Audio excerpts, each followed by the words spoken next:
네, 안녕하세요. 직지신체 요달 시간입니다. 음, 앞에는 또 간식이 놓여 있네요. 그죠? 음, 간식을 먹는 타임은 어째서 간식을 먹고 있을까요? 앞전에 영상에 한번 제가 간식 가져올 때 이야기했었죠. 그래서 어제 나이트 하고 와서 오늘 또 아침에 밥 먹고 또 내 영상을 올렸잖아요. 그 직지신체 요절.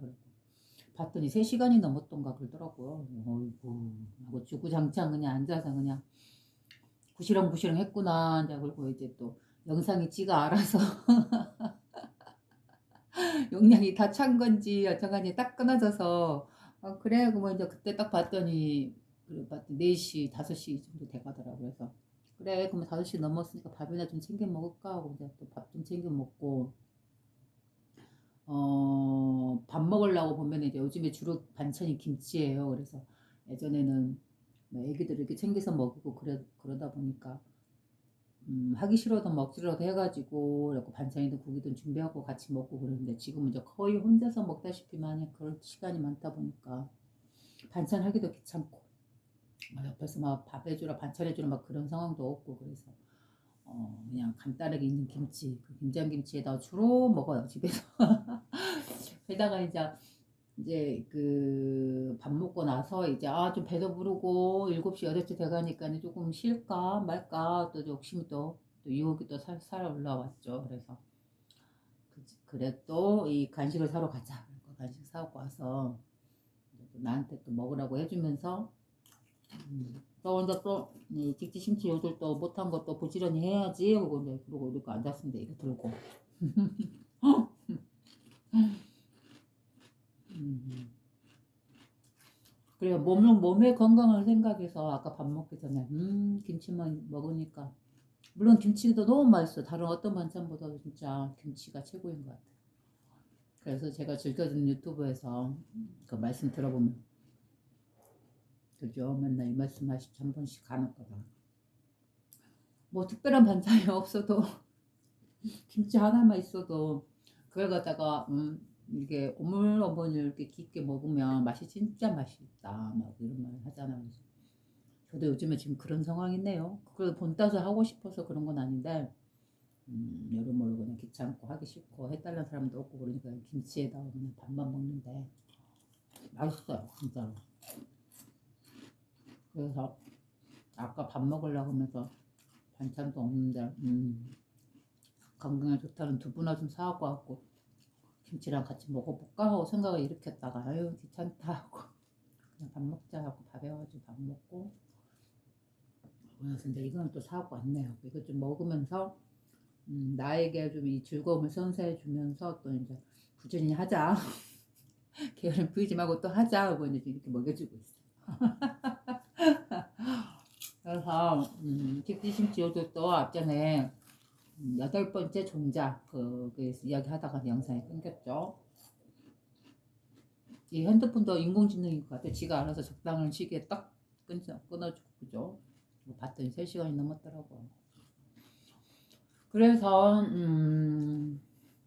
자 그다음에 연결해서 합니다.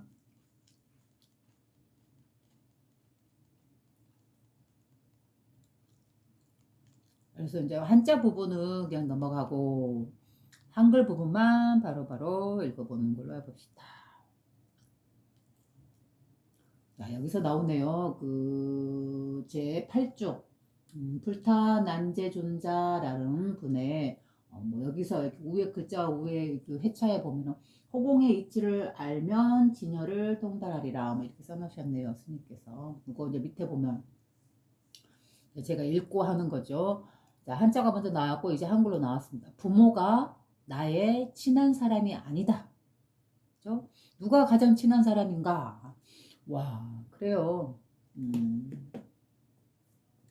우리 유교에서 보면은 부모하고 자식하고의 관계가 가장 친하다 이렇게 나오잖아요. 근데 여기서 오히려 반대로 부모가 나의 친한 사람이 아니다. 누가 가장 친한 사람인가? 여러분들은 뭐라고 대답할 거예요? 나와야 되죠. 우리의 본성이죠. 그게 가장 나하고 친하다고 볼 수 있는 것이죠. 왜? 여기서는 늘 이 자리 하나를, 이 마음자리 하나를 계속 말하고 있으니까. 다음 또 뭐라고 말하는 거 봅시다.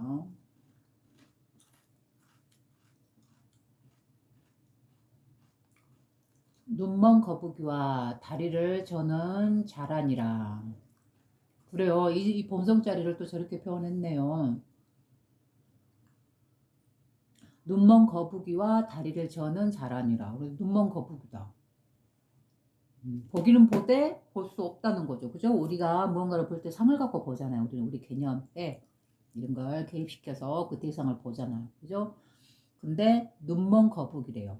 그죠? 보기는 보되 눈이 멀었으니 그 상을 그 어떠한 상을 만들어서 집착할 게 없죠. 보이지 않으니까. 근데 보고 우리가 상을 만들어서 하는 그 행위도 일반 빨리빨리 하는 사람도 아니고 거북이래요. 거북이. 거북이는 얼마나 느려요. 속이 터지죠. 걸어가고 있는 거 보면 엉금엉금해서 마치 그 나무늘보처럼 언제 저기서 저까지 걸어갈 기어갈까 막 이렇게 보이잖아요. 그래서 보고 있으면 그래서 그 눈먼 거북이래요. 그러니 눈으로서 우리가 보고 뭐 보고 알아차리고 배우는 그 모든 것을 보되 보지 않는 보고는 있으나 눈이 먼 또 그걸 받아들이는 그런 상을 받아들이고 이해하는 그런 행동이 거북이처럼 아주 느린 그죠? 그럼 이 말은 뭔 말이에요? 우리의 본성의 이 측면이 어때요? 그 모든 걸 보더라도 보는 것이 없다라는 그런 청정성이죠. 그죠? 어떤 개념이나 인식이 들어올 수 없는 자리니까 그 자리를 눈먼 거북이라고 표현했나 봐요. 그 다음에 다리를 저는 자라니라. 거북이는 어때? 네 발로 이렇게 가도 세워라 내오라 정말 답답하게 천천히 가는 게 거북인데 그죠? 거북이나 자라나 같은 말이잖아요. 근데 다리를 저는 자라래요. 지금 표현을 좀 웃기겠나 몰라요. 그죠? 다리를 쩔뚝쩔뚝하고 저는 그 자라가 거북이가 걸어 기어가니 얼마나 더 느리고 더 더디겠어요. 그죠? 가도 간 것이 아니죠. 그런 건 어떻게 보면. 그래서 다리가 있어서 아주 천천히 가나 그러나 절면서 간다라는 거는 마치 어때요?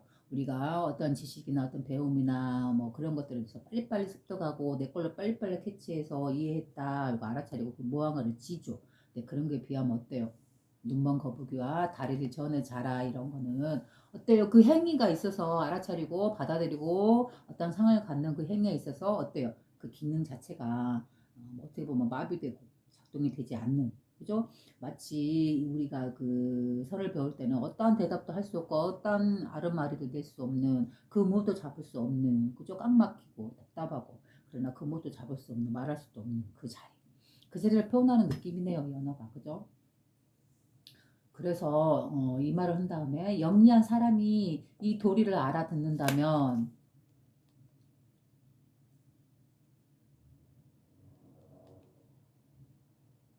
곧바로 무한히 넓은 이 우주와 나와 또 다른 사람 모두가 털어 끝과 같은 작은 간격도 없이 오로지 혼연일체라는 사실 보게 될 것이며 과거, 현재, 미래와 옛과 지금과 처음과 끝이 모두 한순간을 떠나 있지 아니함을 보게 되리라. 쭉 과거, 현재, 미래, 옛날과 지금 그리고 처음과 끝 그 모든 것들이 그 시간을 벗어나서 오로지 뭐다 한순간을 떠나 있지 않다. 곧 지금 여기 이 순간이다. 여기 현존이 있음이란 이것이뿐이다. 이거라는 거, 이거라는 것을 보게 된다. 이렇게 말합니다. 그죠? 우리의 본성짜리가 바로 저런 면이 있는 것이죠.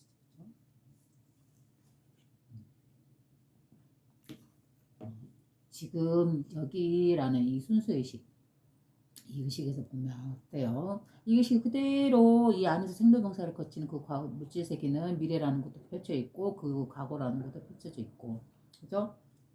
이 마음자리 안에서 우주가 탄생해서 생로병사를 하고 있고 그 안에서 우리도 살아가고 우리의 몸도 생로병사, 자연도 생로병사, 행성이나 별들도 생로병사, 우리의 마음도 생겨났다 죽는 것에 수없이 반복하고 있죠. 그죠? 이렇게 계속 윤회하고 순환하고 있잖아요. 근데 그것들을 품어주고 있는 그 바탕, 근원, 그것들의 작용의 주인공 자리, 그걸 모든 걸 움직이는 주인의식. 그죠? 이 의식을 보면 어때요? 움직임이 없이 그저 청정할 뿐이죠. 이 허공과 같죠. 허공과 같아요. 그 모든 생로병사를 일으키나 정작 자신 움직임이 없는 이 텅 빈. 그죠? 그러니 여기서 처음과 끝이라 이런 것도 우리의 인간의 생각이죠. 어느 때를 시작이다 하고 어느 때를 끝이다 하고 말할 수 있겠어요. 영원히 무한하게 이 무한 기호처럼 쭉 경계 없이 시작 없이 생각 없이 시작 끝이란 것도 없이 빙글빙글 계속해서 윤회에서 돌고 있는데 그 팔자를 거꾸로 숫자 팔자를 옆으로 눕혀놓은 상태. 아까 제가 노트를 그려줬죠. 그죠? 이쪽이 처음이다 그러면 바늘 쪽은 끝이겠죠. 그러나 어때요? 이렇게 한 바퀴 돌아서 처음을 돌아서 결국 가는 거는 끝이고 그래서 끝에서 끝난 다음에 다시 처음으로 되더라고요. 그래서 무한히 반복하고 오고 가고 막힘없이 어디가 처음이고 어디가 끝이에요. 그저 순환하고 있을 뿐이죠. 하나의 이 의식이 여전히 생돌병사를 거치고 있는 그 과정일 뿐이죠. 과정. 처음과 끝은 구별되어 있는 게 아니죠. 그래서 이 본성을 본다는 거는 과거, 현재, 미래 그런 구별이 없이 지금이라는 순수의식에 통합되어 있고 또 옛날 과거와 지금과 그죠? 그 차이가 없다. 또 처음이네 또 여기가 끝이지 하고 보는 이런 간격 시간의 간격이란 것도 없다. 모두가 이 모든 것들이 바로 이 한순간을 떠나 있지 않다. 그 모든 사량 분별이 우리가 생각하는 그 모든 것들이 바로 지금 여기라는 이 순간에 현재 존재하고 있는 이 의식 여기 안에서의 일이다. 그렇게 따로 그 모든 분별이 따로 있지 아니함을 보게 되리라.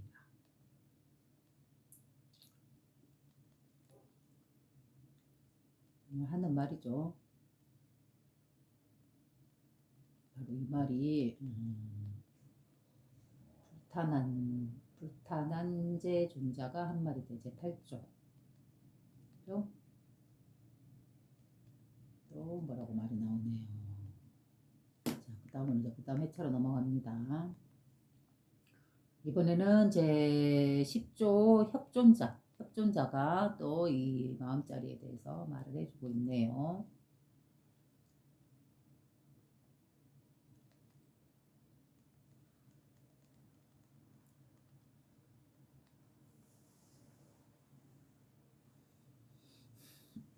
자, 한자 지나가고 또 이 한자는 뭔 뜻이 있나 한번 봅시다. 10조 협존자를 이름이 한자네요. 협존자는 탄생할 때 아버지가 꿈을 꾸었다. 한 마리의 흰 코끼리가 등에 보자가 있고 그 보자 위에 한 개의 밝은 구슬을 얹어놓고 그 보자 위에 한 개의 밝은 구슬을 얹어놓고 대문으로 들어오는데 빛이 사보 대중들을 두루 비추었다. 그래요. 여기서도 보면 코끼리가 무슨 색이요? 흰색이죠. 흰색. 바로 우리의 이 청정한 본성자리를 상징하는 언어가 흰색이다 했죠. 그죠? 아까 처음에도 그 흰 빛이라고 표현했고 여기서는 흰 코끼리라고 표현했네요. 그 다음에 구슬이고 또 빛이다. 빛을 비추었다. 이 말이네요. 자, 그래갖고 또 한자가 나오고 또 뭐라고 말하는가 들어봅시다. 읽어봅시다. 그 꿈을 깨고 나서 드디어 태어났다. 그 뒤에 복태밀다 존자를 만나서 좌우에서 시중을 두는데 잠을 자지 않았다. 그래서 이르기를 그는 옆구리가 자리에 이르지 않는 사람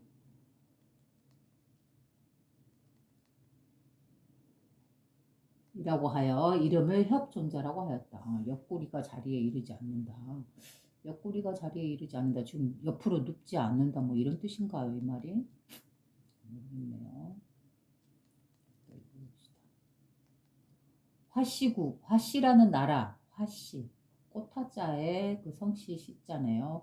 화씨국에서 교화를 펴다가 한 나무 밑에서 쉬고 있는데 한 장자의 아들이 있었으며 이름이 부나야사였다. 장자는 아까 뭐 사업가 이런 사람이죠. 부유한 사람.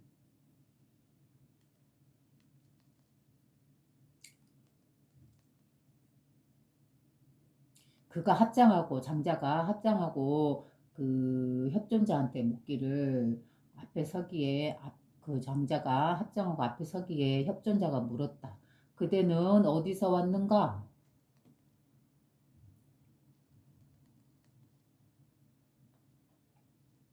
존자가 이르기를 그대는 어디에 머무는가? 잠깐만요. 앞전에 또 뭐가 빠졌겠네요. 그대는 어디서 왔는가? 대답하기를 나의 마음은 가지 않습니다. 이 사람도 역시 보통이 아니네요. 그죠? 어, 이 협존자란 사람이 그 장자한테 물어보는 그대는 어디서 왔는가? 했더니 대답하기를 나의 마음은 가지 않습니다. 라고 해요. 비록 몸은 그 뭐죠? 그 장자라는 사람은 이렇게 똑똑 걸어서 여기 협존자라는 분 앞에 왔지만, 몸은 움직였지만, 어때요? 나의 마음은 가지 않았다. 움직이지 않았다. 이곳으로 오지 않았습니다. 라고. 부동 시민, 이 시민의 자리, 이 마음도장의 진리, 부동의 자리를 지금 여기서 말해주고 있는 것이죠. 그죠?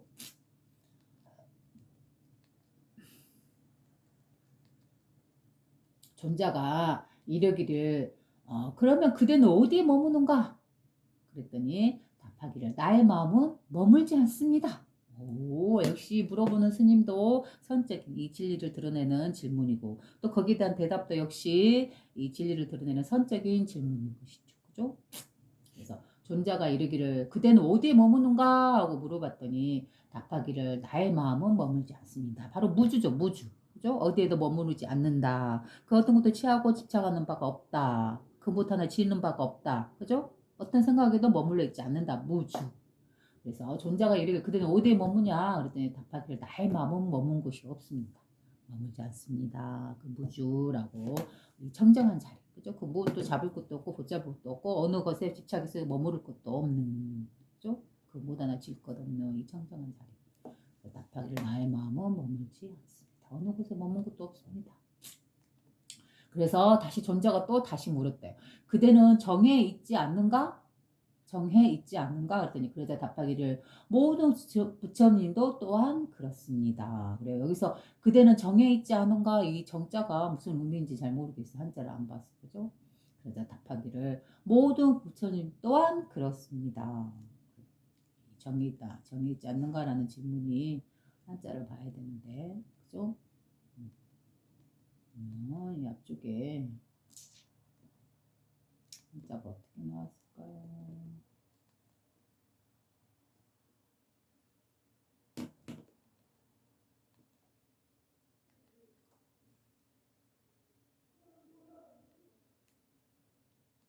그래요. 그냥 넘어갑니다. 또 이거 항상 또 찾아 들어가는 거죠. 그죠? 아우 어깨가 근육이 막 뻐쩍뻐쩍 당기네. 피곤하네. 음.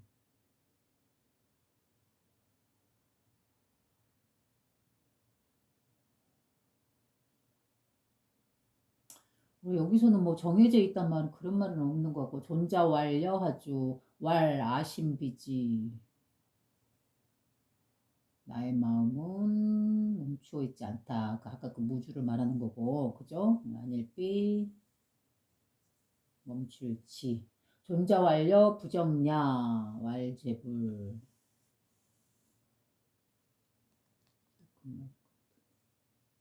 역염 존자 지그의 중령 출가 수구 개프.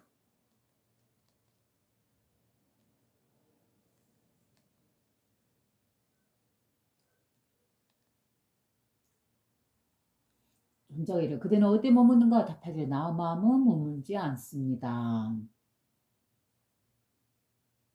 존자가 다시 물었다. 그대는 정해 있지 않은가? 그러자 답하기를 모든 부처님 또한 그렇습니다. 정해 있지 않은가? 이 정자가 어떤 의미인지 모르겠어요. 일단 그냥 뭐 읽고 넘어가겠습니다. 그대는 잘 보호하여 기억할지어다 하시고 개성을 설하였다. 뭐라고 설하셨을까요?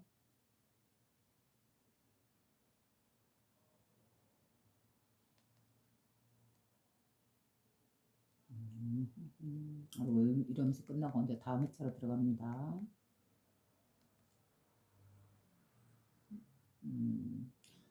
그 개성은 여기서 이제 내용이 나와 있지 않네요. 바로 11조라고 바로 들어갔네요. 그래서 분하야 사존자 바로 이 개성으로 들어갔네요. 아까 그 정해 있지 않다라는 거는 아마 그런 뜻인 것 같아요. 고정불변 뭐 이런 느낌. 그죠? 어떤 한 못으로 정해 있지 않다.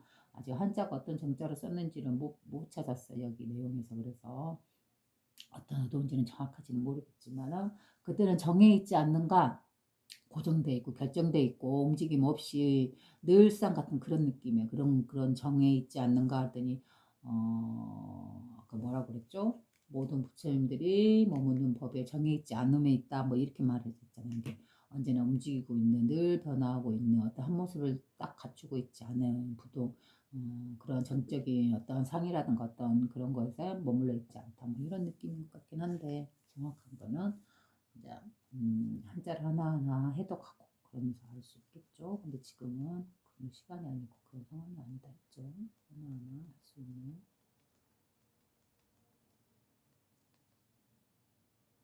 그래서 이렇게 이제 11조 분하야사 존자가 한 말을 또 한번 읽어보겠습니다. 뭐라고 했는지.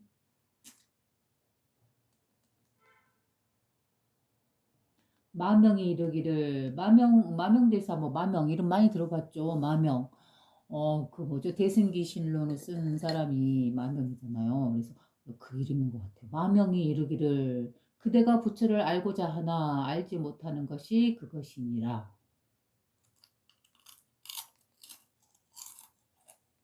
앞에가 써요.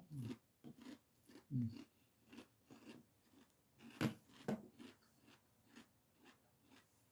제11조 분하야사 존자가 이미 협존자에게 법을 얻고 아까 내용에 연결되네요. 끝난 줄 알았더니 협존자라고 나온 거 보니까 그죠? 제11조 분하야사 존자가 이미 협존자에게 법을 얻고 곧 바라나국에 나아가니 마명대사가 있었고 그리고 마명대사가 바라나국에 사는 스님이셨나봐요. 바라나국에 나아가니 마명대사가 있었고 음, 아까 그 10조에서 그 협존자한테 10조가 협존자였죠. 그 사람한테 법을 이어받아서 11조 분하야사 존자란 사람이 바라나국에 나아가서 마명대사가 있었고 가니 그 나라에 가니 마명대사가 있었고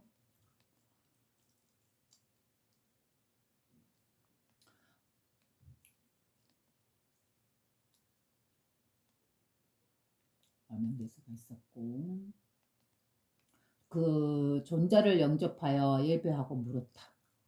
제가 부처를 알고자 하는데 어떤 것이 부처입니까? 아마 마명대사가 이렇게 물어봤다는 거죠. 바로 그 11조 분하야 사존자에게. 그죠? 그래서 존자를 영접하고 예배하고 물었다. 제가 부처를 알고자 하는데 어떤 것이 부처입니까? 하고 마명이 물었대. 뭐라고 대답했을까요?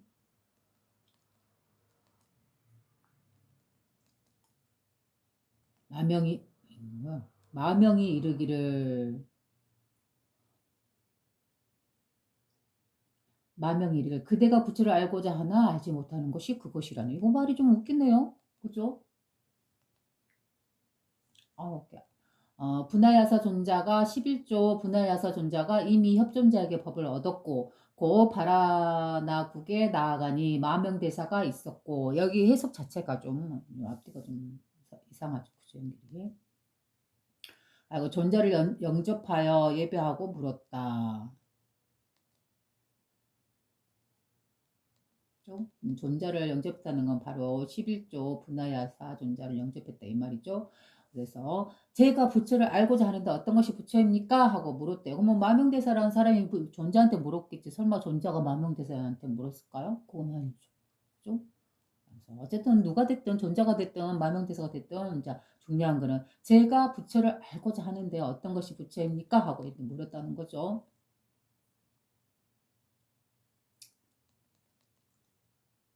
그러자 대답하는 건 마명이 이르기를 그랬다. 마명이 대답하기를 그대가 부처를 알고자 하나 알지 못하는 것이 그것이니라. 그죠? 그러면 이렇게 치면 또 그대가 부처를 알고자 하나 즉 그대가 부처를 알고자 하나 알지 못하는 것 그것이니라.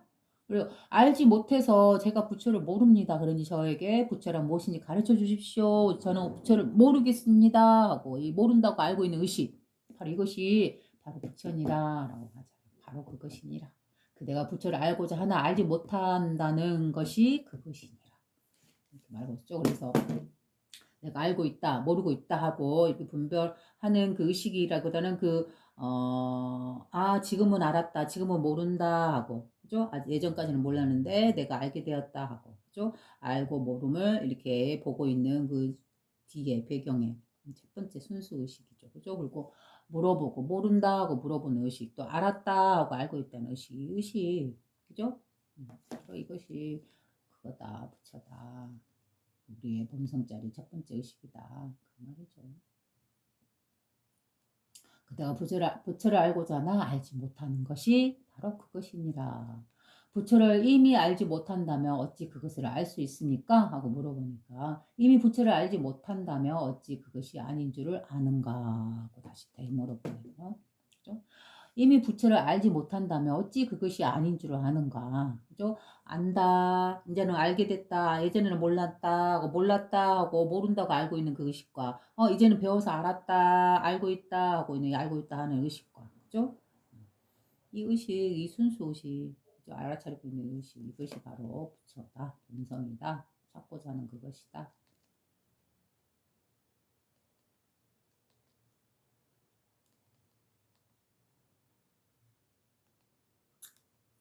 마명은 그 말 끝에 화련히 깨달았고 출가하여 승려가 되기를 구하였는데 분하야사 존자가 대중들에게 말했다. 분하야사 존자한테 마명이 물어봤겠죠. 그래야지 이 말이 맞는 거죠. 그죠? 근데 앞에는 그렇게 좀 바뀌었네요. 내용 이야기 글에가.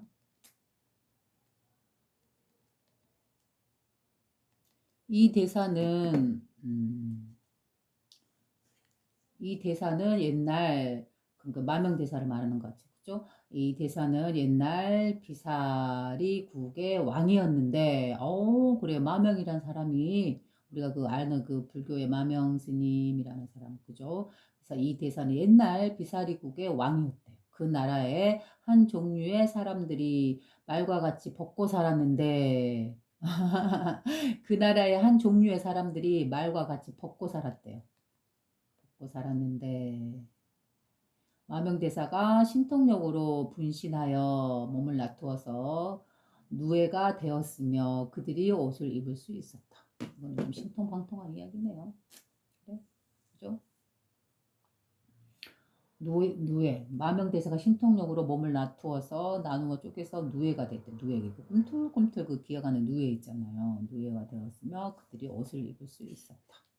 그 누에가 짠 실로 보통 그 누에 고치에 있는 그 고치에서 실을 뽑아가지고 보통 옷을 만들어 입잖아요. 그죠? 그래서 마병대사가 신통력으로 몸을 바꿔서 누에가 되었으며 또 누에가 실을 뽑아서 그들이 그 옷을 입을 수 있었다.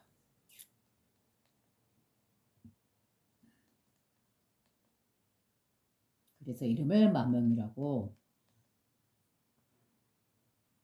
지었다. 뭐 이렇게 나오네요. 그죠?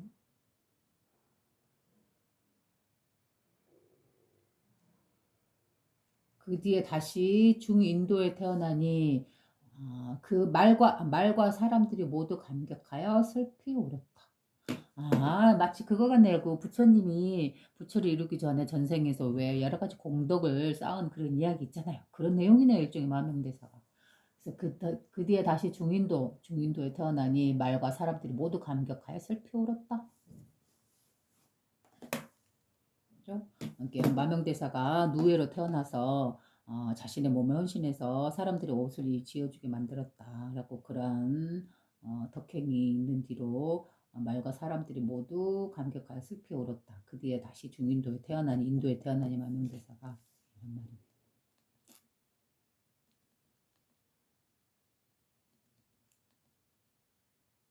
열애의 큰 법을 지금 그대에게 부족하노라 마명한테 그 말이죠. 바로 누가 11조 분하야사 존자가 마명한테 이렇게 말하고 있는 거죠. 열애의 바로 이 본성의 이 말이죠. 큰 법을 지금 그대에게 부족하노라 하시고 곧 개송을 설하셨다.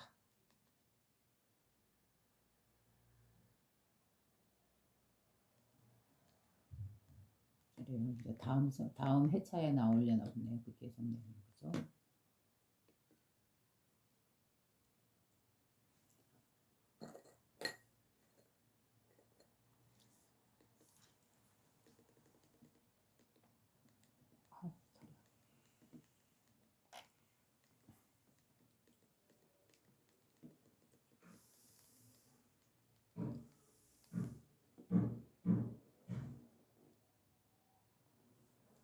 제12조 마명존자.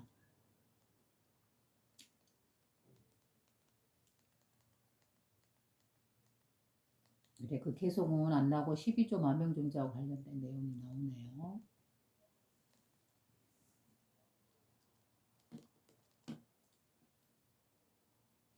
제12조 마명존자에게 어느 날 어떤 외도가 논의할 사람을 찾았다. 어떤 외도가 논의할 대상을 찾았다 이 말이죠. 그래서 국왕과 대신들과 사부대중들을 논의하는 장소에 함께 모였다. 어떤 외도가 자기가 논하고 싶은 그 대상을 마명존자한테 그 대상을 삼았나 봐. 그래서 국왕과 대신들과 사부대중들을 논의하는 장소에 함께 모였다.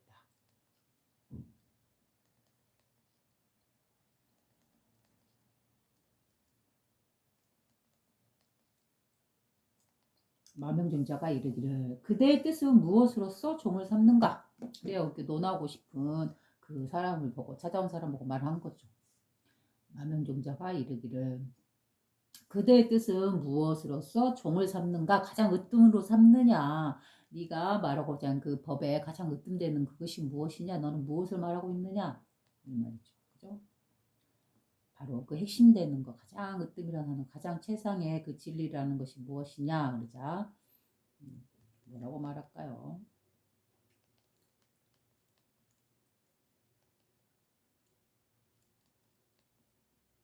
외도가 말하였다.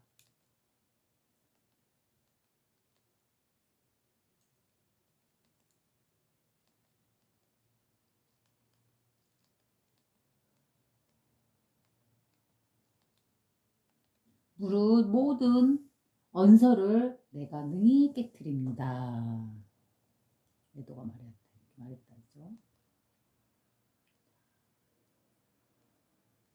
그러고 나서 또 다음 회차로 넘어갔네요. 그래요. 외도가 말했다. 무릇 모든 언설을 내가 능히 깨뜨립니다. 그래요. 또 이 다음에 또 어떤 내용으로 이어지나 한번 가보겠습니다.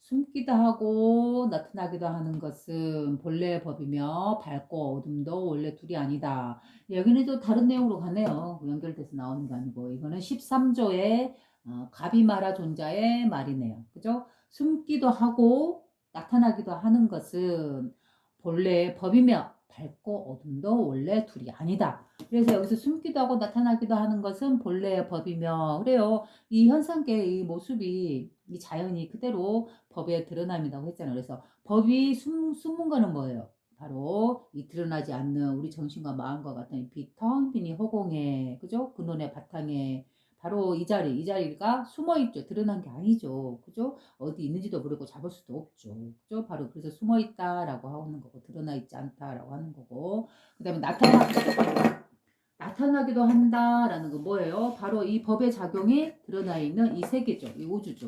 이 모든 해와 달과 좀 움직임들. 제가 지금 이렇게 손으로 이렇게 주워 담고 있는 이 모든 작용들. 그죠? 이 움직임들. 이게 바로 드러난 거죠. 그죠? 그래서 이 하나의 의식, 이 자리를 법이다라고 하죠. 그래서 법이 숨는다 하는 거는 바로 우리 이 하나의 의식이 드러나지 않는 것과 같고, 또 나타난다라는 거는 이 하나의 의식이 이 펼쳐진 이 물질 세계, 이 자연, 우주, 그죠? 이것과도 같다라고 하는 거예요.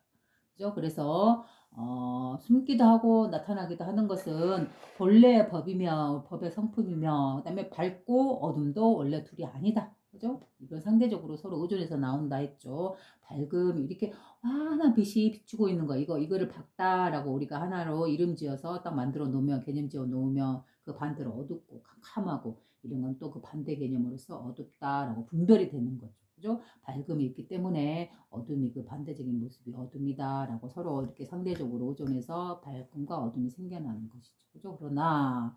그러나 어때요? 밝다라는 것도 어둠이다라는 것도 어떻게 보면 우리의 분별 의식이죠. 우리가 밝은 걸 밝다라고 이름 지어주고 어두운 걸 어둡다라고 이름 지어서, 그럼 밝은 거 어두운 거 쪼개서 양쪽으로 보나. 그러나 진실한 모습은 어둠도 밝음도 원래 둘이 아니대요. 바로 이 어둠이라는 하나의 개념을 지음으로써 그 반대되는 개념이 밝음이다라고 생겨나는 것일 뿐. 그죠? 이 어둠이 없으면 밝음도 없어요. 그래서 이 둘은 따로 존재하고 있는 것 같은 어둠과 밝음이, 그러나 실체적인 모습을 나타낸다. 둘이 아니다. 바로 이 하나의 의식에 의해서 분별되고 있을 뿐이다. 그래서 뭐 이렇게 전구가, 우리는 보통 이 방 안에서 보면은 밝음이라는 거 뭘로 표현할 수 있어요? 이 전구죠, 그죠? 이 형광등이라든가 무슨 이런 거, LED 등이라든가요, 이런 것이 바로 빛이고 밝음이죠, 그죠? 그러면 이제 이게 이제 켜져 있지 않은 상태가 어둠이죠, 그죠? 그러나 우리가 밝다라고 하는 저 빛이 바깥으로 이 방을 봐서 벗어나면 어때요? 그 커다란 태양빛, 태양 아래에선 저 빛은 어때요? 미미하고 미미해서 빛이라고 부를 수도 없죠. 그죠? 그 더 큰 밝음 아래에서 오면 이 밝음이라는 등도 어떻게 보면 밝음이라고 볼 수도 없는 거고, 그죠? 그 다음에 또 이렇게 여기는 밝지만, 이 책상 위에는 밝지만 책상 아래는 빛이 안 들어오기 때문에 이 책상 아래는 어둡죠. 그죠? 이 밝은 빛에 비하면 여기는 어둡다고 표현할 수 있는 거죠, 밑에는. 하지만 이 어둠이 진짜 어둠인가 하면은, 저 방에 아예 불이 켜져 있지 않은 방은 어때요? 이 책상 밑에 어둠하고 비교할 수 없어서 더 컴컴하고 어둡죠. 그죠? 그러면 이 책상 밑에 어둠이, 지금 여기서는 어둠이라고 말할 수 있지만 저 방으로 가는 순간 어때? 이건 어둠이 들어가지도 않는 거죠. 그죠? 좀 약간의 흐릿한 상태인 것 뿐이죠. 그죠? 이렇게 이게 어둡다 또는 밝다 하지만, 그것보다 더 밝고 그것보다 더 어두운 것이 나타나면 그건 밝은 것도 아니고 어두운 것도 아니고, 그죠? 그리고 밝다라고 생각하는 것도 하나를 이렇게 개념 지어 놓음으로 인해서 그 반대되는 것이 어둡다라는 것이 또 상대적으로 생겨나고, 그래서 따지고 보면 밝은 것도 없는 거고 어둡다 할 만한 것도 없는 것이 다 분별심에서, 우리의 분별에서 생겨나고 만들어지는 개념들인 것이죠. 그죠? 그래서 밝음도 뭐라고 밝다고 말할 수도 없는 거고, 어두운 것도 진짜 이게 어두운 거다 말할 수도 없는 거고, 더 어두운 것도 있고 더 밝은 것도 있고. 그죠? 하여튼 우리의 이런 분별들, 그런 분별하는 그런 의식들이 진실한 모습은 아니다.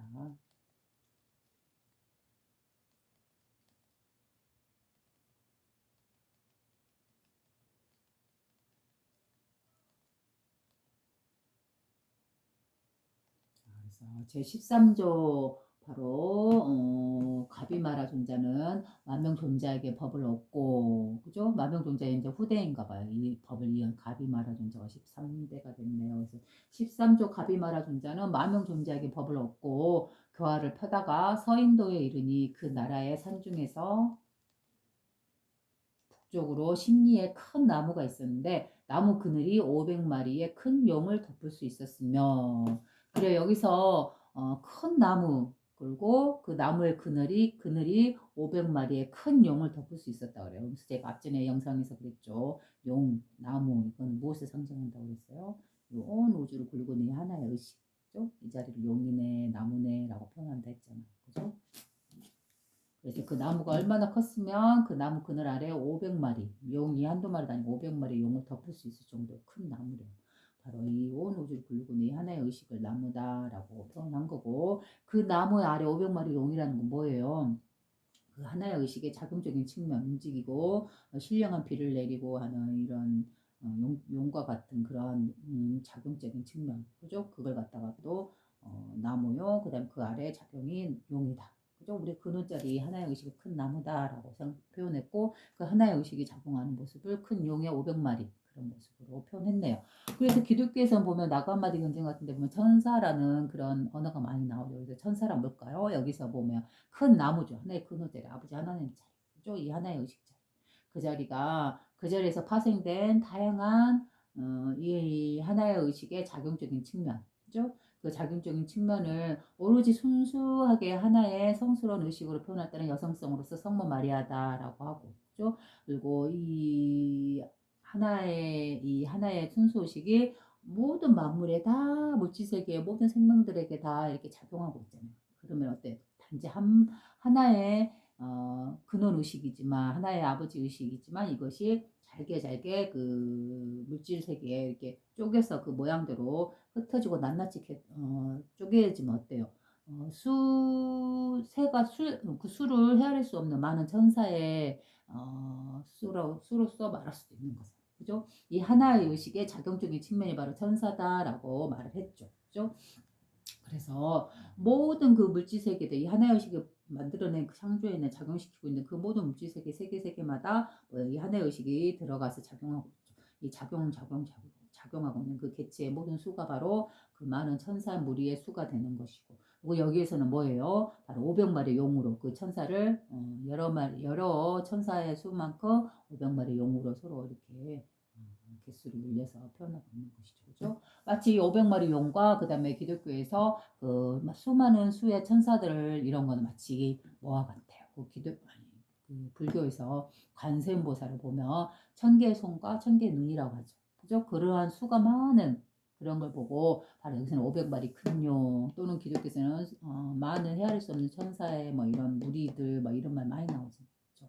그게 바로 이 하나의 의식의 청정의 작용성 드러나지 않는 에너지와 기운으로서 작용하는 이러한 측면이죠. 바로 그걸 500마리 용이다, 전사다, 또는 그 뭐죠?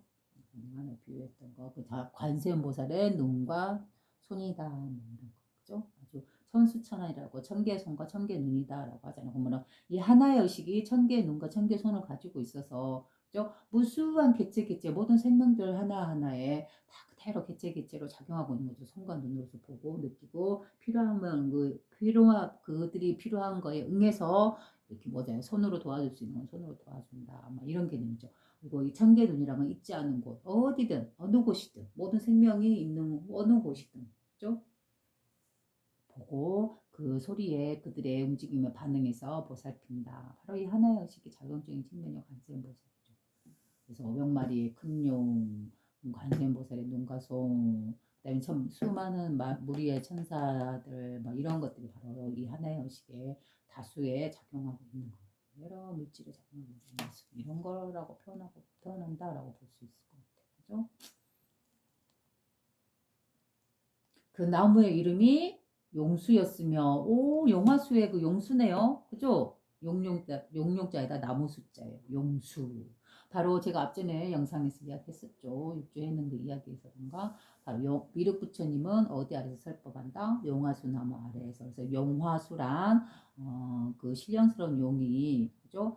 그 다음에 또 커다란 나무. 이거는 다 보다 우리의 근원적인 자리를 표현한 거다. 그래서 한 그루의 나무란, 온 우주가 하나의 그물처럼 서로 연결되어 있는 마치 한 나무로서 펼쳐져 있는 그 모습이 바로 우주다라고 이 본성자를 표현한다라고 하고 그 본성의 작용적인 측면이 바로 움직임이 드러나지 않는 에너지요 그런 작용적인 측면이 바로 용이다. 그죠? 용은 그 신령스럽게 날아다니면서 비를 내리고 우리 인간에게 이루어온 것들을 이렇게 내려주죠. 그죠? 용화수 할 때 용수는 바로 우리의 본원의 이 하나의 의식의 작용적인 측면이다. 그죠? 움직이고 있는 그런 모습이다. 이 하나의 나무로서, 하나의 그물로서 펼쳐져 있다. 바로 그거예요. 그래서 그 나무의 이름이 용수였으며 항상 용의 무리들을 위하여 설법하였다. 그 나무가 용들을 위해서 설법을 해줬대요. 아주 청정설법을 해줬겠죠? 그죠? 그래서 그 용화수, 미륵, 그 뭐예요? 용화수 아래서 미륵이 세법한다. 마치 그 말과도 같은 말이죠. 이 말은. 그죠? 그 나무의 이름이 용수며 용용자의 나무수 용수였으며 항상 용의 무리들을 위하여 살법한다. 미륵 부처님도 용화수 아래에서 많은 사람들이 있어 살법한다. 그죠? 그러면 미륵 부처님이 누구예요? 우리의 본성자리죠. 이 본성을 의인화해서 사람화해서 미륵 부처님이라고 표현했죠. 그리고 그 미륵 부처님은 무엇이다? 바로 용화수에서 용수다. 용화수란 뭐예요? 우주의 하나의 의식을 표현하고 있다. 그죠? 그래서 이 근원자리를 이 근원자리에서 나온 태어난 그 미륵 순수한 그 청정한 의식이 뭐야? 이 자리를 보게 되면 어때요? 모든 사람들이 이 자리를 봄으로써 깨닫게 된다. 뭐 이런 뜻이겠죠. 그래서 미륵 부처님은 실제로 이런 몸을 갖고 태어나는 분일 수도 있고 또 어디까지나 불교에서 말하는 그 말 그대로일 수도 있고 또 이면의 진실한 모습은 뭐다? 바로 미륵이나 용화수는 우리의 본성자를 상징하는 언어이다. 그죠? 이 본성을 누구나 개개인들이 다 서로 깨닫는다. 그러면 바로 그들의 본성이 바로 미륵이요. 그죠? 그들의 참모습이 바로 미륵이다라고 볼 수 있는 것이죠. 바로 이 말을 제 13조 가비마라 종자께서 이렇게 말을 하신 내용이네요. 그죠? 또 어떤 내용인가 읽어봅시다. 가비마라 존자가 드디어 대중들과 함께 그곳에 나아가니 용수가 나와서 존자를 맞이하며 말하였다. 그래 앞에는 마명이었고 이분은 용수죠. 우리가 불교에서 많이 만나는 그 이름이죠. 그죠? 유명한 스님들의 이름이잖아요. 용수가 나온 것 보면 역시 또 용수도 이어받나 봐요. 이 법을. 가윗마라 존자가 드디어 도중들과 함께 그곳에 나아가니 용수가 나와서 존자를 맞이하며 말하였다. 깊은 산이라 외롭고 적적하여 용과 이무기들이 머무는 곳인데 덕이 높으시고 존귀하신 분께서는 어찌하여 잘못 오셨습니까? 하고 물었대요.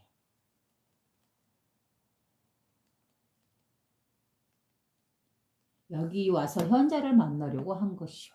그러자 용수가 묵묵히 생각하였다. 이 존자께서는 결정된 성품을 얻어 도의 눈이 밝으신가? 큰 성인으로서 참담 법을 계승하셨는가? 라고 물어보고 있네요. 그죠? 이거 앞에 한마디 더 있네요. 뭐야? 현명한 존재를 만나러 왔어. 라고 하니까, 그러자 가비마라 존자가 말하였다. 나는 존귀한 사람도 아니요. 현명하다고 하니까 나는 존귀한 사람이 아니요. 하고 이렇게 물어봤죠.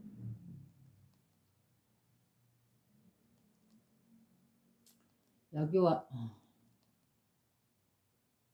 나는 존귀한 사람도 아니요. 여기 와서 현자를 만나려 한 것이 아니요. 영수가 묵묵히 생각하였다. 이 말을 듣고. 이 존자께서는 결정된 성품을 얻어 도의 눈이 밝으신가? 큰 성인으로서 참단 법을 계승하셨는가?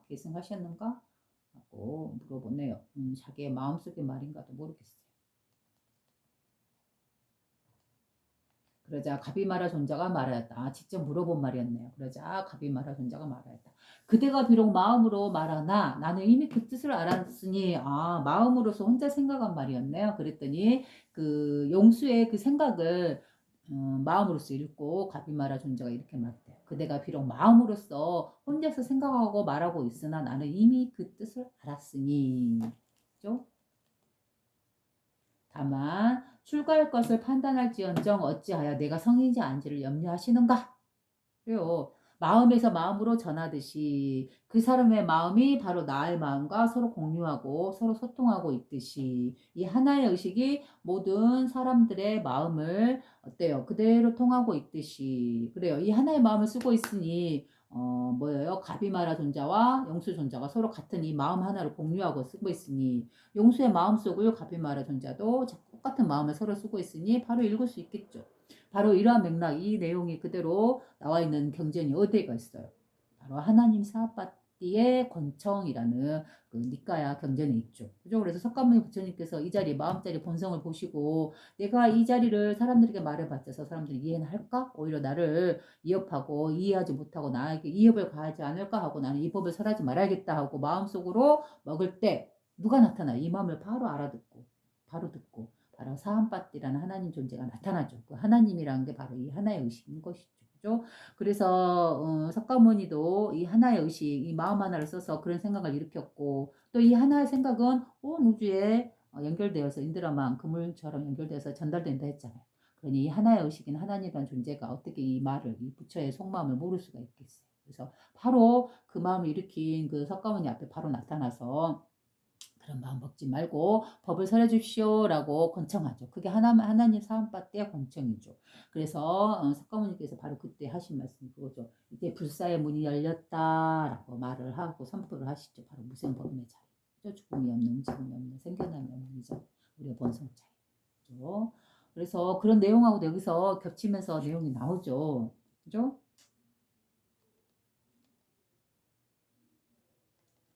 바로 그 영수 존자가 가비마라 존자를 보고 속으로 마음속으로 이렇게 말하는 거죠. 이 존자께서는 결정된 성품을 얻어 도의 눈이 밝으신가? 큰 성인으로서 참다한 법을 계승하였을까? 하고 이렇게 의문점을 갖는 거죠. 이걸 이 마음의 소리를 바로 듣고 존자가 그렇게 말을 했다는 것이죠. 어떻게 말을 했다? 바로 이렇게. 가비마라 존자가 말하였다. 그대가 비록 마음속으로 혼자 말하고 있으나 나는 이미 그 뜻을 알았으니. 맞죠? 다만 출가할 것을 판단할지언정 어찌하여 내가 성인이지 아닌지를 하시는가? 이 말을 듣고 어때요? 용수존자는 깜짝 놀랐겠죠. 그래요. 이제 다음 회차로 넘어갑니다. 자기 속마음을 어떻게 알았을까 하고, 그죠? 바로 이 마음이란 특성이 누구나 공유해서 쓰는 한마음 일심이다라고 해서 내가 말했잖아요. 내가 쓰고 있는 자신의 그 깊은 속마음은 아무도 모르는 것 같으나 어때요? 이 하나님 사합밭이란 존재, 이 하나의 의식은 이미 알아차리고 있죠. 그죠? 왜? 내 마음이 바로 하나님 사합밭에 그 마음과 똑같은 마음을 서로 공유하고 있습니다. 그래서 만병존자의 마음과 이 존자의 마음이 서로 말하진 않았으나 비록 마음에서 마음으로 통했다. 그런 내용이 또 여기서 나오는 거죠.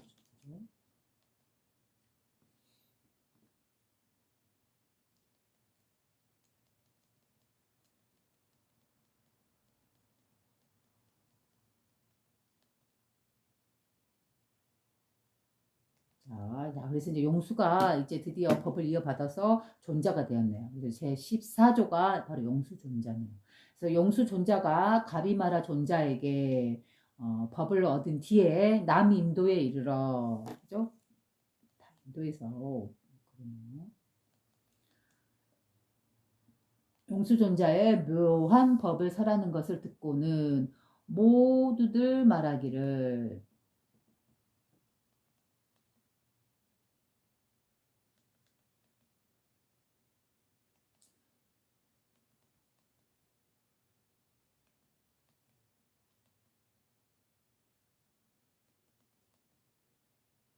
용수존자의 묘한 법을 설하는 것을 듣고는 모두들 말하기를 사람에게 복업이 있는 것이 세상의 제일인데 불성을 말하니 누가 능히 그것을 보겠는가 그래요. 사람들에게 우리 일반 범부들 우리 평범한 우리들에게는 복을 짓는 일 그것이 세상에서 제일 처음이고 가장 선하는 일인데 불성을 말하니 누가 능히 그것을 보려 하겠느냐 그죠? 불성이란 뭐예요? 우리의 본성은 복과 죄가 따로 없다라고 하는 이 청정자리죠. 그러니 사람들 쉽게 이해도 못할 뿐더러 어때요? 관심도 없고, 그죠?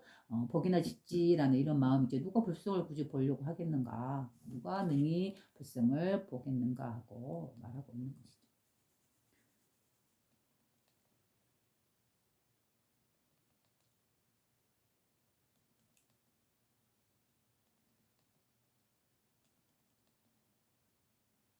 그러자 용수존자가 말하기를 그대들이 불성을 보고자 한다면 먼저 모름지기 아만을 제거해야 한다. 그죠? 아만이란 건 뭐예요? 나라는 상.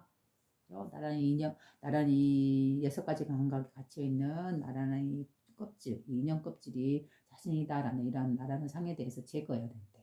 그죠? 그래서 보통 우리 아만심이다 그러잖아요. 자기를 높이는, 그죠? 아만심, 자만, 아만, 그걸 제거해야 된다. 우리가 아만심, 나라는 상, 이걸 깨는 거는 어떤 게 가장 핵심적인 기능을 발휘할까요? 바로 괴로움이죠. 그죠? 모든 괴로움은 나라는 이 껍질, 이 아만, 아상을 깨는, 그죠? 가장 좋은 방법인 것이죠. 그래서 사람들은 이제 막상 그 괴로움에 한가운데 있을 때는 너무 슬프고 힘들고 괴롭지만, 그러나 시간이 지나고 나면 그 괴로움이 결국 나라는 이 껍질, 아만을 깨기는, 나라는 상을 깨는 가장 중요한 역할을 해줬다라는 걸 나중에는 알게 되잖아요. 그래서 그런 힘들었던 삶들이 오히려 자기에게 더 보탬이 되는, 그런 교훈이 되는 그런 시점이 다가오기도 하죠. 그렇죠? 그래서 이 자리, 이 본성자리를 보고자 한다면 먼저 나라는 아만이라는 나라는 껍질로 둘러싸인 그저 자존심과 여러 가지 나를 상징하는 그 모든 것들, 뭐 지식이나 학이네, 뭐 명예네, 그런 걸 나를 포장하고 있는 그 껍질들, 그런 것들을 다 내려놓고 겸손하게 하선하는 마음으로써, 그죠? 나를 활짝 열 때, 그죠? 바로 그때 바로 이 자리를 마음자리를 배울 수 있는 그런 자세가 된다는 거죠.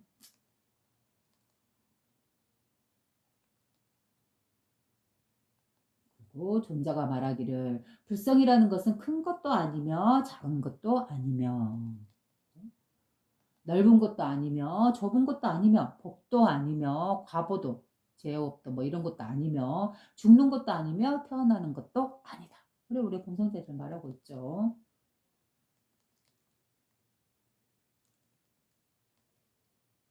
그들이 이 수송한 이 말씀을 듣고 이 이치를 듣고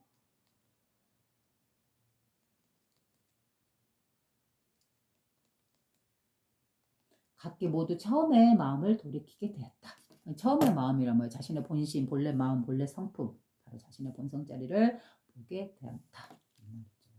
바로 아까 모든 이 양쪽의 극단적인 분별을 떠나 있는 이 청정한 의식, 바로 이게 자신의 본래 성품이다라고 보게 된 거죠.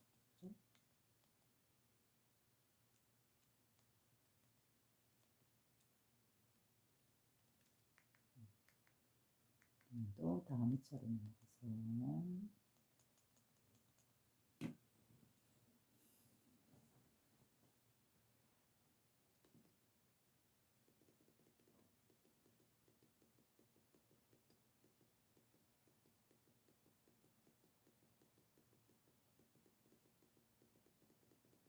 여기는 별다른 아래 내용 없이 계속 말씀을 하시면서 넘어갑니다.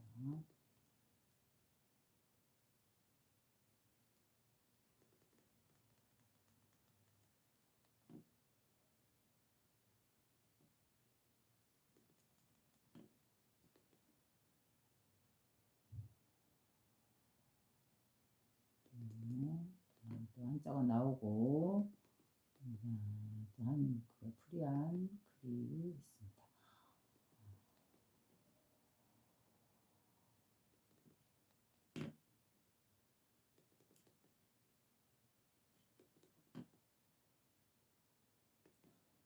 이번에는 제 15조 가나제바 존자, 가나제바 존자의 이야기네요. 하루는 뜰에 있는 나무에 큰 싹이 돋았는데 마치 버섯과 같고 맛은 매우 훌륭하였으나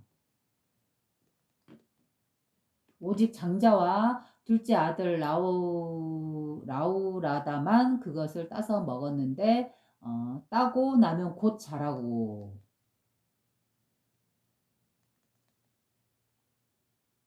다시 따고 나면 다시 돋고 하였으나 다른 사람은 전혀 볼 수 없었다. 그 둘이만 볼 수 있었다는 거죠. 장자와 라우라다. 그죠? 그때에 가나제바 존자가 그 과거 생의 인연을 알고 드디어 그 집에 이르니 장자가 그 까닭을 물었다. 이 내용은 껑충 띄운 것은 중간에 뭐가 빠졌나 봐요. 그죠? 따먹고 나면 또 자라고 따먹고 나면 또 자라고 했다 했죠. 다시 따고 나면 다시 돋고 하였으나 다른 사람들은 그것을 볼 수 없었다. 시존자 지기 숙인 숙이지가 장자 뭉기고 그때 가나제바 존자가 그 과거 생의 인연을 알고 드디어 그 집에 이르니 장자가 그 까닭을 물었다.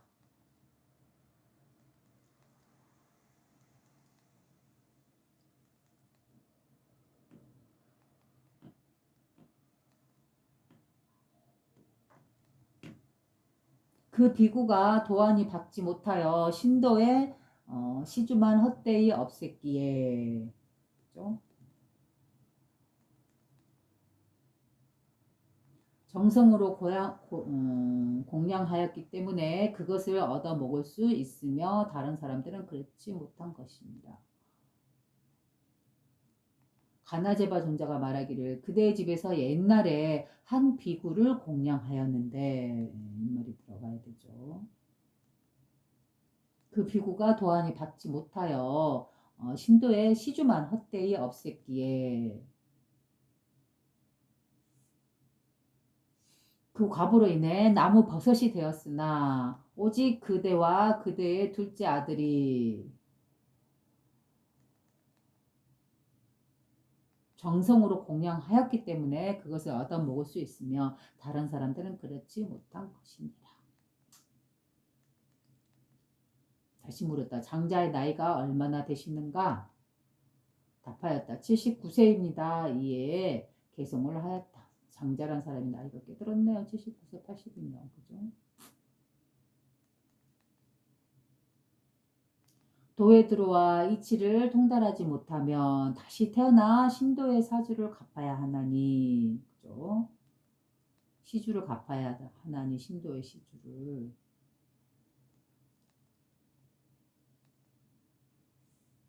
그대의 나이가 81세가 되면 그 나무에서 더 이상 싹이 나지 않으리라.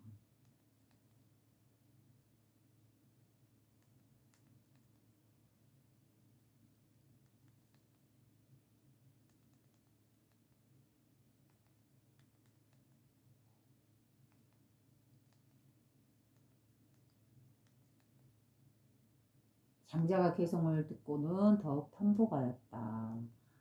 그 전에 하나가 더 빠른 것 같아.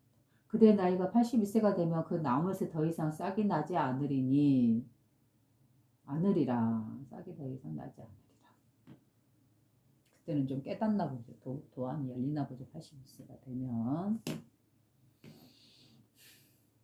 장자가 개성을 듣고는 더욱 탐복하였다. 다시 말하기를 제자는 늙어서 스승으로 섬길 수 없으니 자신의 나이가 79세니까 스승으로 섬길 수 없다. 늙어서. 둘째 아들을 들여서 스님을 따라 출가하기를 원합니다. 그 라우라다 존자인가 그 존자죠. 자, 라우라다 존자가 이제 바로 그 다음에 이제 또 이야기를 하겠네요.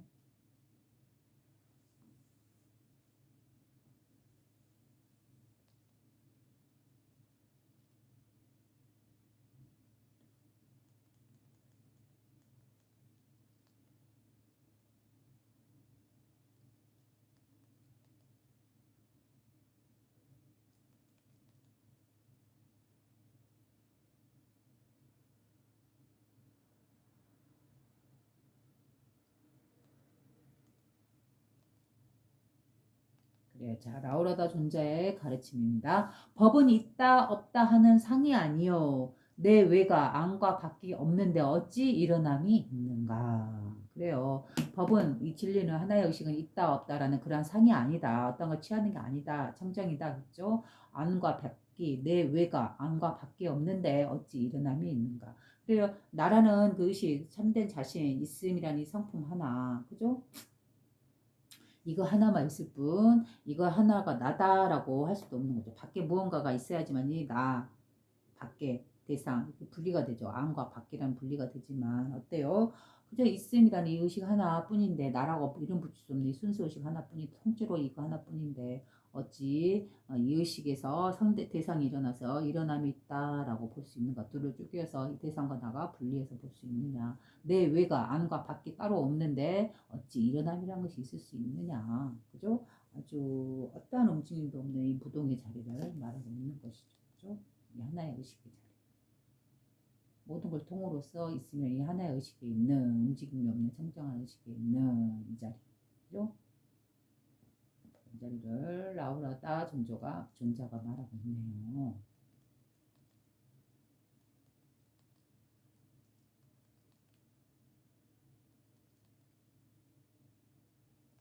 인도의 비라국에 법마정덕이라는 장자가 있었는데 라우라다 존자는 그의 둘째 아들이다.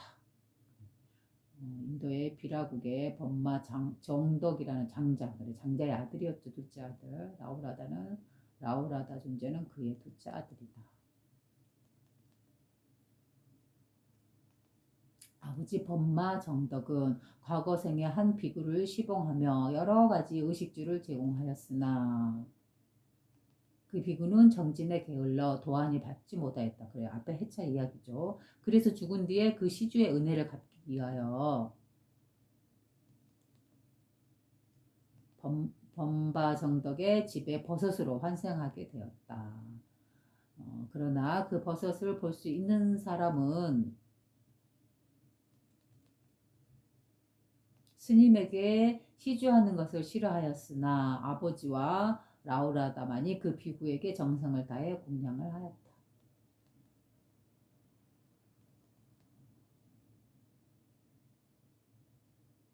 다른 가족들은 한 집안에 살았어도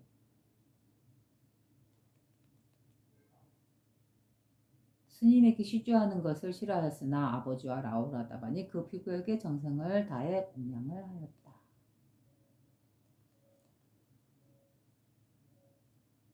제15조 가나제바 존자가 법마정덕에게 그 내용을 소상히 알려주니 법마정덕 장자가 이렇게 말했다. 제자는 늙어서 스승으로 섬길 수 없으니 앞에 내용이 똑대로 나오죠. 둘째 아들을 들여 스님을 따라 출가하게 하기를 원합니다. 라고 하였다. 가나제바 존자가 말하였나니 옛날에 열애가 예언하시기를, 옛날에 열애라는 건 석가모니 부처님이 예언하시기를 이 말이죠. 이 아들이 1000년이 되면 대교주가 되리라 하셨으니 지금 서로 만난 것은 속세의 인연이 부합한 것이니라 하고 곧 머리를 깎아 고조께를 주고 제자를 삼아 법을 전하였다. 불교에서는 진료와 진리의 가르침을 법이라 한다. 불교는 진리를 깨닫기 위해서 또는 진리를 얻기 위해서 그리고 진리를 전하기 위해서 존재한다.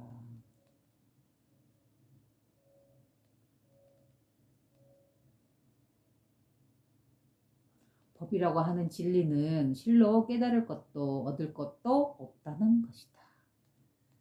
우리의 본성이니까. 늘 우리들 곁에 존재하는 것이라면 구태여 취할 것이 아니다. 그렇다고 떠날 수 있는 것도 아니다. 그죠? 늘 우리들 곁에 존재하는 것이다. 바로 우리의 본성이죠. 그래서 구태여 이 본성은 이미 내가 갖추고 있는 것이기 때문에 구태여 내가 취할 것도 아니고 그렇다고 해서 내가 떠날 수 있는 것도 아니죠. 나의 본래 성품인데 어떻게 떠날 수 있겠어요. 그죠? 죽음으로써 이제 되돌아갈 수는 있어도 떠날 수는 없죠. 그죠?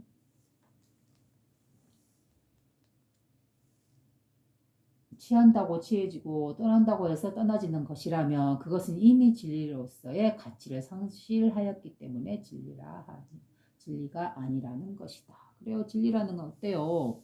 취할 수 있거나 버릴 수 있는 게 아니죠. 늘 어쩔 수 없이 늘 내가 선택을 떠나서 늘 함께하고 있는 것. 바로 우리의 본래 성품.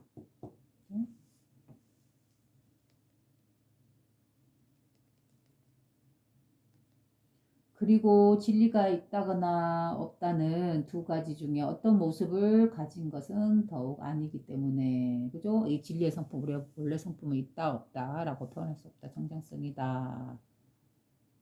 물론 안팎으로 논할 문제도 아니다. 그죠? 진리는 그렇게 존재하되 또한 존재하는 것이 아니기 때문에 그죠? 하대함이 없다. 작용하되 그 작용이 청정하다. 늘 동시성으로 그죠? 이때 없다라는 거죠. 있다는 거 뭐야? 이 물질 세계로서 드러나 있음으로 인해서 이 진리가 있구나, 하나의 의식이 있구나 할 수 있는 거고. 혼다 해서 이 하나의 의식, 이 진리를 찾아볼래 어디 있는 것도 아니고, 그죠? 마치 마음과 같이 분명히 작용하고 있으나 어디 있는지 모르는 이 마음과 같이. 그죠? 그래서 물론 안팎으로 논할 문제도 아니다. 그리고 진리는 그렇게 존재하나 또한 동시성으로 존재하는 것이 아니기 때문에.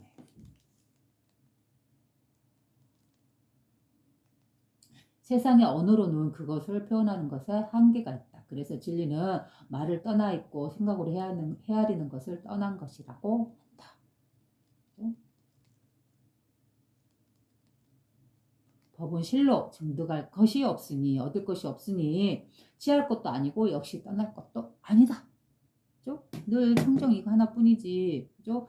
이걸 갖다가 내가 증득하는 게 아니잖아요. 이미 나한테 구족되어 있는 태어나면서부터 갖고 나오는 그 생명력이기 때문에 그 생명 자체가 진리이기 때문에 법이기 때문에 그죠? 법은 실로 증득할 것이 없으니 취할 것도 아니고 내가 원한다 해서 없는 걸 딱 가져와서 취하는 것도 아니죠. 원래 있는 것이니까. 그런다 해서 내가 이걸 갖다 본성을 버려야겠다라고 해서 떠날 수 있는 것도 아니죠. 나하고 분리되어 있는 그 무엇이 아니기 때문에 오로지 바로 있으려는 바로 나 자신이기 때문에 늘 함께 있을 수밖에 없죠. 그렇죠? 그래서 자기 자신이 바로 진리요 법이요 라고 말하시는 것이죠. 그래서 예수님께서 이렇게 말씀하셨잖아요. 나는 진리요 법이요 생명이요 길이다 라고 했잖아요. 바로 나라는 건 뭐야? 바로 이 자리를 말하는 거 바로 자신의 자리. 그죠? 참된 자신의 자리, 본성 자리. 그를 말한 것이죠. 법은 있다 없다 하는 상이 아니요. 그죠? 내 안과 밖이 내 외가 없는데 안과 밖이 없는데 어찌 일어남이 있는가. 그래요. 이 하나의 의식에 있으면은 어때요? 이 청정 의식이기 때문에 그죠? 이 법이 실제로 있다라고도 말할 수 없고 혼다해서 없다라고도 말할 수 없는 그죠? 어떤 하나의 개념으로서 취할 수 있는 그런 상태가 아니다. 그죠?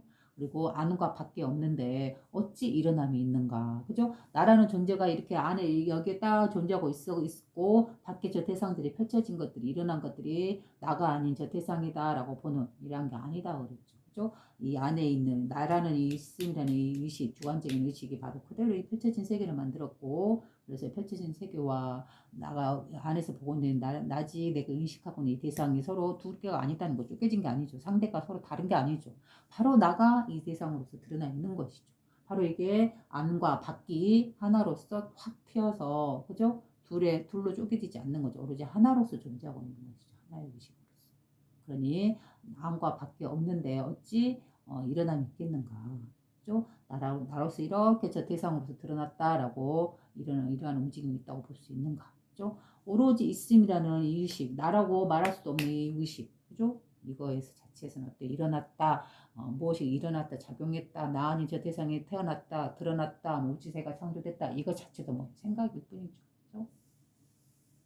그죠? 있음이라는 이 청정의식, 그 무엇으로 대할 수 없는 이 의식으로 있으면은 어때요? 비록 이 세계에서 그 모든 작용들이 일어나고 있으나 그 모든 일어남들이, 그 모든 외부의 그 모든 것들이, 밖에 그 모든 것들이 바로 자기 자신이잖아요. 그대로서. 그러니 나와 여기 나가 일으키는 이 대상이 있지라고 보는 거 이것도 분리된 생각이라고 보는 거죠.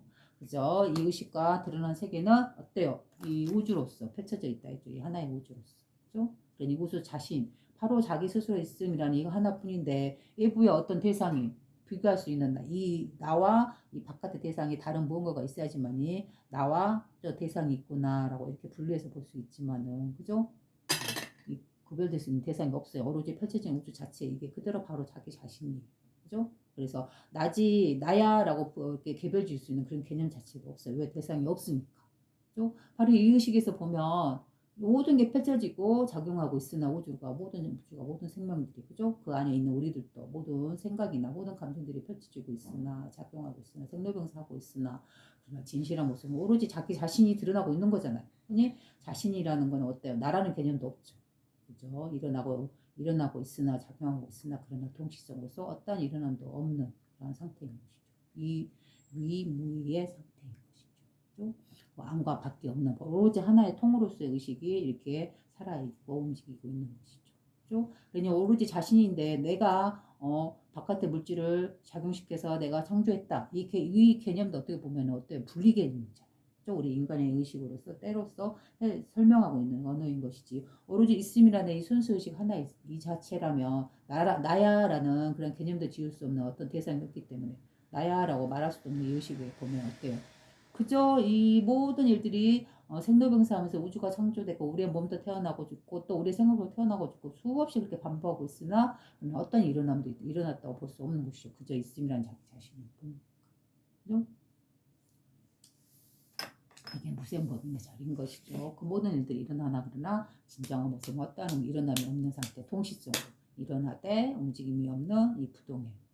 이게 작용과 작용 없음의 이 두 개가 서로 통으로서 이렇게 의식하고 있는 바로 이런 상태에서 보면 그 모든 일이 일어나되 모든 감정이 일어나고 사라지되 온 우주가 창조하고 생멸되나 그러나 동시성으로서 어때요? 부동의 청정의 어떤 일어남이 없는 이 의식 자체에서 이게 그대로 품어서 이 모든 생로병사가 일어나고 있기 때문에 무엇이 일어났다, 생겨났다, 죽었다, 소멸됐다 이것도 분별이죠. 그냥 찢어진 분별. 그죠? 통으로 자신으로 있을 때는 일어나는지 생멸의 생로병사가 그것도 하나의 우리가 인간 개념으로 붙여놓은 거지 자기 자신으로 오로지 있음. 그래서 꽃이 피고 지고 꽃이 피고 지고 그럴 때는 무엇이 일어났겠어 자기 자신이 움직이고 있는 것 뿐인데 그죠? 나다라는 개념도 있는데 그죠? 순수하게 그 모든 움직임을 알아채고 있는 이 순수의식밖에 없는 것이죠. 그 상태에서는 움직임이 있다고 볼 수 없는 것이 일어남이 없다고 봐야 되는 것이죠. 같은 말 반복이네요. 감사합니다. 아, 그래요. 이제 앞으로도 보니까는 하나, 둘, 셋, 넷, 다섯, 여섯, 일곱, 여덟, 아홉, 열, 하나, 둘, 셋, 넷, 다섯, 여섯, 일곱, 여덟, 아홉, 열, 21개 이 정도는 있네요. 그래서 지금 계속 하면은 제가 재미가 떨어지고 흥미도 떨어지고 집중도도 좀 떨어지고 그러고 있어요. 그래서 이럴 때는 말하면 건성건성으로 말하게 돼요. 그래서 이만 쉬어야 될 것 같아요. 드립니다.